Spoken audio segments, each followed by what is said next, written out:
안녕하세요. 올 가을에 결혼을 앞두고 있던 20대 후반의 여성입니다. 시댁의 거지근성에 진절머리가 나서 파혼했어요. 남자친구와 저는 프랑스에서 만났습니다. 당시 프랑스 회사에서 인턴을 하고 있었던 저는 남자친구와 어느 식당에서 처음 만났습니다. 모처럼 집 근처 식당에서 저녁을 먹고 나가려는데 어디선가 한국어가 들려오더라고요. 어디선가 지갑을 잃어버리고 공경에 처한 한국 남자가 서투른 영어와 한국어로 상황을 설명하고 있었습니다. 그 모습을 보고 같은 한국 사람끼리 차마 모르는 척 지나칠 수가 없어서 제가 대신 계산을 해줬습니다. 남자는 몇 번이고 고맙다는 인사를 하더니 제 연락처를 알고 싶다고 하더라고요. 언젠가 기회가 되면 감사 인사라도 하고 싶다면서요. 그리고 그 일을 계기로 저와 남자친구는 하루가 멀다 하고 연락을 주고 받는 사이가 되었습니다. 그러다 인턴 생활이 끝나갈 무렵 한국 회사에서 입사 제안을 받게 되었고 저는 고민 끝에 프랑스 생활을 정리한 뒤 한국에 들어가게 되었습니다. 제가 한국에 들어왔다는 소식을 전하자 남자가 저에게 만나자고 하더군요. 지난번에 말한 대로 감사 인사를 하고 싶다면서요. 하지만 만난 당일 남자는 저에게 여자친구가 되어달라고 했습니다. 그날 이후로 한 번도 저를 생각하지 않은 날이 없다면서요. 그렇게 그 남자는 제 남자친구이자 이 사연의 주인공이 되었습니다. 남자친구와의 연애는 전반적으로 즐거웠습니다. 다정하고 성실한 남자친구와 다툴 이유가 없었어요. 하지만 이따금 한 번씩 스트레스를 받는 일이 있었는데 그건 바로 남자친구가 너무 알뜰하다는 거였지요. 한때 제가 사랑했던 사람이니까 최대한 좋게 표현한 거고요. 사실 알뜰이 아니라 정말 궁상 맞을 때가 종종 있었습니다. 한 번은 비가 억수로 내리는 날이었어요. 우산이 없다길래 회사 1층 편의점에서 사라니까 집에 있는데 사기 아깝다면서 기어이 그 비를 맞고 집에 가더라고요. 그리고 꼬박 이틀을 알았습니다. 남자친구는 매사 손익을 따질 때 오로지 숫자만 봤기 때문에 결과적으로 소위 손해보는 장사를 하기 일쑤였지요. 반면에 저는 돈을 써야 할 때는 써야 한다는 주의거든요. 그렇다고 해서 제가 절대 함부로 돈을 쓰는 사람은 아닙니다. 임대업을 하시는 부모님 밑에서 경제적으로 어려움 없이 자라기는 했지만 대학교를 입학한 이후로는 부모님이 독립심을 기르라며 등록금을 제외하곤 최소한의 것들만 지원해 주셨거든요. 대학 졸업 후에는 바로 직장 생활을 시작했고 그때부터 돈을 모아서 프랑스도 갈 수 있었던 거고요. 아무튼 왜 남자친구가 그런 성격을 갖게 되었는지는 사귄 지 6개월이 넘어갈 무렵 우연히 알게 되었습니다. 남자친구의 가족들이 원인이었지요. 남자친구의 부모님은 노후 준비가 전혀 되어 있지 않았거든요. 게다가 남자친구보다 3살 많은 형은 결혼까지 한 상황이었는데 제대로 된 직장이 없어서 실질적인 맞이 노릇은 남자친구가 하고 있었습니다. 그렇다 보니 경제적으로 늘 촉각을 곤두세우고 살 수밖에 없었던 거지요. 사귄 지 1년째 되던 날 남자친구가 정식으로 프로포즈를 해왔습니다. 솔직히 경제적인 문제가 조금 신경 쓰이긴 했지만 제가 좀 더 쓰면 된다고 단순하게 생각했던 게 지금 돌이켜보면 문제였던 것 같아요. 결혼 이야기가 본격적으로 나오면서 시댁에 인사를 가게 되었습니다. 시댁은 서울 외곽에 위치한 오래된 주택의 2층이었습니다. 그래도 서울에 이 정도 주택을 가지고 있으면 괜찮은 거 아닌가 생각하고 있는데 제 머릿속을 읽기라도 한 건지 남자친구가 전셋집이라고 말해주더군요. 방 2개의 작은 거실이 있는 평범한 가정집이었고 남자친구 방은 해가 잘 들지 않는 작은 방이었어요. 남자친구의 부모님은 제가 사간 과일을 보시더니 요새 과일값이 얼마나 비싼 줄 아냐면서 손이 해프다는 표현을 하셨습니다. 사간 손이 무한해지더군요. 고지원 남자친구 어머님께서는 제가 인사 오면서 소고기라도 사올 줄 알고 고기 반찬은 안 했다 하시면서 점심을 차려주셨어요. 김칫국에 계란 후라이 그리고 소세지가 놓여있더라고요. 대접까지 바란 건 아니지만 씁쓸한 기분이 들었습니다. 초등학생 때 친구 집에 가면 친구 어머니가 차려주던 밥상이 생각나더라고요. 기분이 그래서인지 이건 뭐 밥이 아니라 모래알을 씹는 것 같았습니다. 그로부터 3주 정도의 시간이 지났고 정식으로 상견례를 하게 되었습니다. 남자친구 식구 중 누구도 차가 없어서 이동이 어렵다고 하여 남자친구 동네에 있는 한정식 집으로 예약을 잡았습니다. 저희 친정에서는 같은 서울이어도 1시간이 넘게 걸리는 곳이었어요. 그럼에도 불구하고 12시가 약속 시간이었는데 남자친구 부모님은 12시 20분이 다 돼서야 오셨습니다. 게다가 남자친구 형네 부부도 왔습니다. 상견례 자리인 만큼 양가 어른들만 모시는 줄 알았는데 형님 부부의 애들까지 데리고 오셔서 적잖이 당황스럽더군요. 약간의 가벼운 이야기가 오가다가 저희 부모님께서 먼저 애들 살 집은 어떻게 하면 좋으시겠냐고 물어보셨습니다. 그러자 남자친구 어머니께서 요즘 젊은 사람들이 얼마나 똑똑하냐면서 둘이 상의해서 잘하겠지 않냐며 우리는 어른으로서 지켜봐 주기만 하면 될 것 같다고 하시더군요.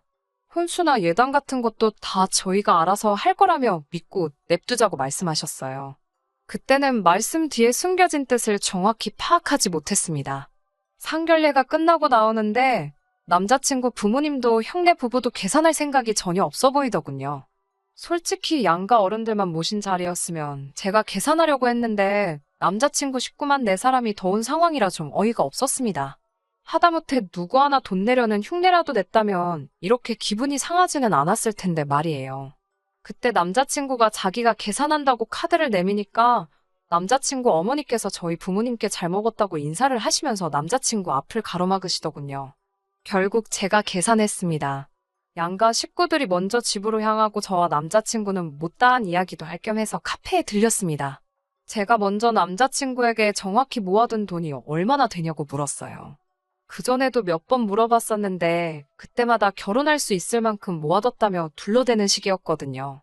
이번만큼은 확실하게 알아야겠다 싶어서 단도직입적으로 묻게 된 거였고요. 남자친구는 3천 정도 모았다고 했습니다. 솔직히 생각보다 한참 적은 금액에 놀랐지만 남자니까 군대도 갔다 왔고 부모님도 도와드렸다 하니 그럴 수도 있겠다 싶었어요. 저는 5천 정도 모아둔 상황이었습니다.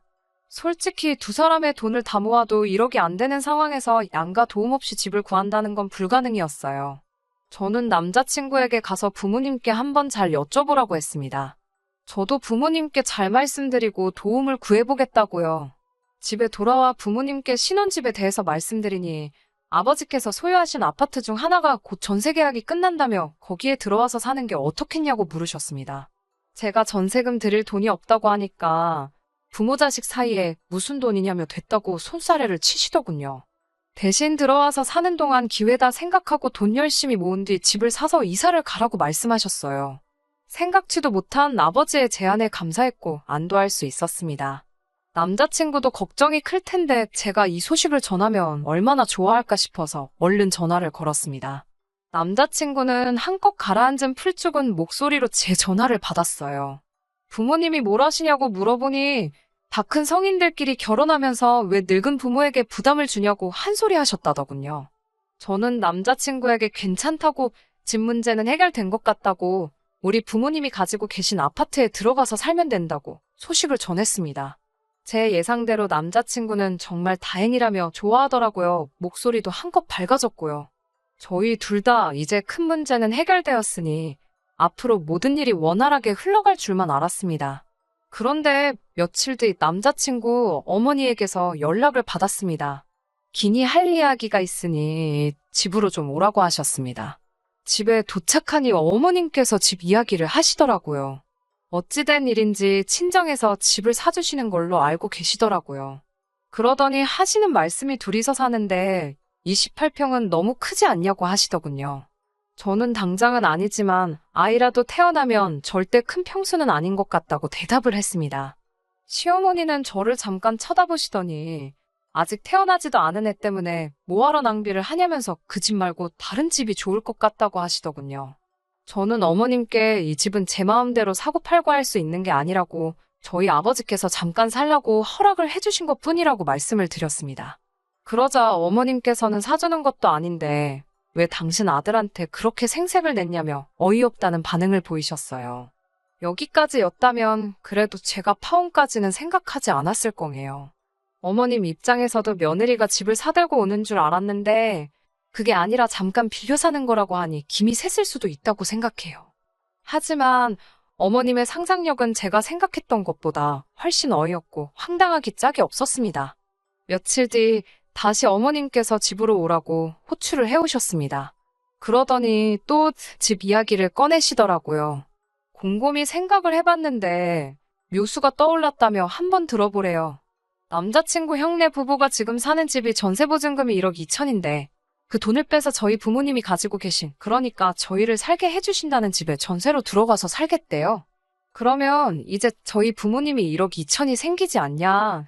그 1억 2천으로 저희 집을 하나 사주시면 되는 거 아니냐고요. 세상에 시세고 뭐고 다 무시하고 제멋대로 난리가 났더군요. 얼마나 어이가 없던지 웃음이 날 지경이었습니다. 저는 혹시나 시어머니가 시세를 전혀 모르시는 건가 싶어서 하나씩 천천히 설명을 해드렸어요. 일단 저희 아버지가 저희 살려고 한 집은 전세보증금이 기본 3억이 넘고 1억 2천으로는 가당치도 않다고요. 그리고 왜 멀쩡히 잘 살던 집 보증금을 빼서 저희 살 집으로 오신다는 거냐고 물으니 형네 부부는 애까지 가족이 넷인데 18평에 살고 저희는 고작 2명인데 28평에 사는 건 불공평하다는 거예요. 황당했지만 남자친구 어머니랑 왈가왈부도 하기 싫어서 가만히 듣고만 있었습니다. 그러자 어머님은 마치 당신이 엄청 논리적이라서 제가 대꾸를 못하고 있다고 생각하셨는지 양쪽 어깨에 힘이 한껏 들어간 눈치였어요. 저는 뒤이어 그리고 저희 부모님이 받으신 그 전세보증금이라는 1억 2천으로 어떻게 저희한테 아파트를 사주실 수 있겠냐고, 그런 아파트가 있으면 형네 부부가 사면 되겠다고 따졌습니다. 그러자 어머님은 갑갑하다는 듯 절 쳐다보시고는 저더러 요새 1억 2천짜리 없는 걸 누가 모르냐며 저희 부모님이 돈이 많으니까 좀 더 보태주시면 되는 거 아니냐고 그러시더군요. 결혼하면 한 가족 되는 거고 그러면 서로서로 돕고 살아야 되는 거 아니냐고요. 그래서 제가 그러다 형님네 부부가 나간다고 하면 저희 부모님은 무슨 돈으로 전세보증금을 빼드리냐고 하니까 걱정 말랍니다. 형네 부부가 설마 그런 걸로 사돈 어른을 고소하겠냐고요. 그러면서 대신 저희 부모님이 사주시는 집은 반드시 공동명의로 하라고 하시더군요. 도대체 무엇이 어머님을 이토록 착각하게 만든 건지 알 수는 없었지만 더 이상 이야기를 들어드리는 것만으로도 헛된 희망을 드리는 행위가 되는 것 같아서 일단 남자친구와 이야기를 해보겠다며 자리에서 일어났습니다. 이튿날 남자친구를 만나 어머님이 하셨던 이야기를 토시 하나 빼먹지 않고 전달했습니다. 남자친구가 경악을 금치 못하더라고요. 자기는 저희 아버지가 집을 도와주신다고만 표현했지 사주신다 어쩌신다 그런 말은 하지도 않았다면서요.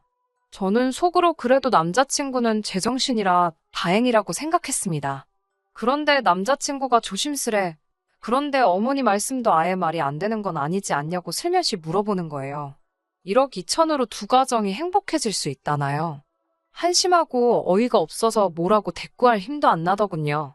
제가 한참을 말없이 앉아있으니 남자친구가 왜 그러냐며 무슨 말이라도 해보라고 저를 재촉하더군요.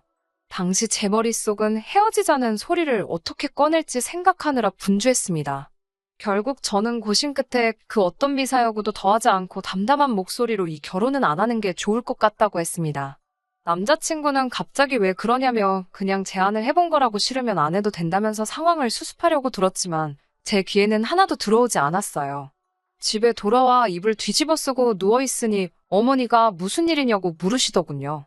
저는 남자친구 어머니가 한 이야기를 또다시 전달했고 어머니는 살다 살다 그렇게 멍청한 이야기는 처음 듣는다며 시골리기 전에 그래도 알아서 다행이라고 이혼보다는 파혼이 낫다며 잘 생각했다고 하셨습니다. 고지원 남자친구에게선 계속해서 전화가 걸려왔고 저희 어머니가 저 대신 전화를 받으셨어요. 남자친구는 저에게 사과하고 싶다며 한 번만 만나게 해달라고 저희 어머니께 허락을 구하고 있었습니다. 어머니가 어떻게 하고 싶냐고 물으셔서 마지막으로 한번 만나고 오겠다고 했어요. 그래도 결혼 이야기가 나올 만큼 사랑했던 사람인데 좋게 좋게 마무리하고 싶더라고요. 남자친구와 평소에 자주 가던 카페에서 만나게 되었습니다. 그런데 카페에 도착하니 남자친구 옆에 어머니도 와 계시더라고요. 형네 부부까지요. 이 가족들은 왜 매번 이렇게 다 같이 붙어 다니나 한숨이 나오더군요. 남자친구는 다들 저도 보고 싶어하고 이야기도 하고 싶어해서 데리고 나왔다면서 제 눈치를 살폈습니다.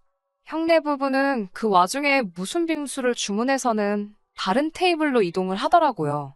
어머님께서는 저를 보더니 늙은이를 여기까지 오게 해야 했냐며 참 못됐다는 식으로 말씀하셨습니다. 그러더니 형네 부부를 가리키며 쟤들은 돈이 없어서 빙수 같은 것도 누가 사주기나 해야 먹지 못한다고 지질이 궁상 같은 이야기를 늘어놓으시더군요. 그러더니 제 손을 잡으시면서 너네 집은 돈이 많다면서 모르는 사람도 돕고 사는 마당에 왜 가족들 사람한테 인색하게 구냐고 사람 좋은 총말씀을 이어나가시더군요. 하지만 제 마음은 이미 확실히 정해진 상태였기 때문에 죄송하지만 그렇게는 못해드린다고 딱 선을 그었어요. 그러자 어머님께서 진짜 욕심도 사납다면서 가족들 다 고생하는데 너만 배부르고 등 따시게 살고 싶은 거냐고 하시더군요. 남자친구는 그런 어머님 곁에서 제대로 한마디 말도 못하고 저더러 참으라는 식으로 눈짓만 해대고 테이블 아래로 제 발을 툭툭 치고 그런 식으로 신호를 보냈습니다. 그때 제 결정에 확신을 가졌지요. 이 인간하고 결혼하면 망하는 건 시간 문제라는 걸요. 저는 남자친구 어머님께 일단 댁이 가난하고 돈이 없는 건 저와는 아무런 상관이 없다고요. 제가 어머님이라면 여자 쪽에서 이렇게까지 해준다는데 고맙다고 넙죽 절은 못할지라도 고마운 마음은 가질 것 같은데 정말 염치가 없으신 것 같다고 했습니다. 저는 이 결혼할 생각 없으니까 제대로 굴러가지도 않는 머리 적당히 쓰시라고요. 그러자 남자친구가 저더러 말이 좀 심한 거 아니냐며 어머님 딴에는 어떻게든 아들 둘 다 최대한 좋은 방향으로 풀리게 해보려고 노력을 하신 건데 그걸 그렇게 삐딱하게 알아듣냐고 나서더군요. 저는 남편에게 등신 같은 게 돈도 하나 없으면서 누가 이 집구석에 시집 올지 불쌍하다고 받아쳤습니다. 평생 이렇게 지질이 궁상 떨면서 잘 살아보라고도 한마디 해줬네요. 남자친구가 순간 절 때리려는 거였는지 손을 올리길래 나한테 손대면 니네 엄마한테 그대로 돌려줄 거라고 소리를 질렀습니다.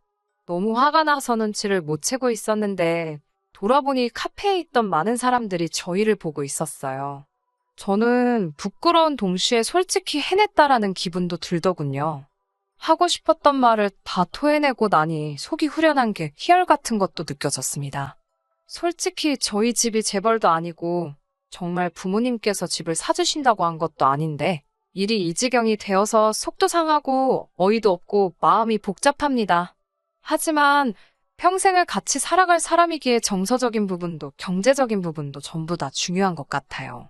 집안 형편 차이 나는 게 뭐가 그리 대수겠냐 생각했는데 저희 집이 무슨 자선 사업하는 곳도 아니고 거지근성으로 똘똘 뭉친 집구석에 질질 끌려다닐 바에야 이렇게 단칼에 잘라내버린 게 정말 잘한 일이라고 생각이 되네요. 거지 같은 집구석 아들 2명 집해줄 새며느리 찾으셔서 전 남자친구건 어머님이건 전부 행복하게 잘 살았으면 좋겠네요. 단지 저한테만 다시 들러붙지만 안아줬으면 해요. 다시 애걸복걸해도 받아줄 생각은 없지만 말이지요. 끝까지 들어주셔서 감사합니다. 오늘의 사연은 여기까지입니다. 구독과 좋아요, 알람 설정 부탁드리고 더 좋은 사연으로 다시 찾아뵙겠습니다. 감사합니다.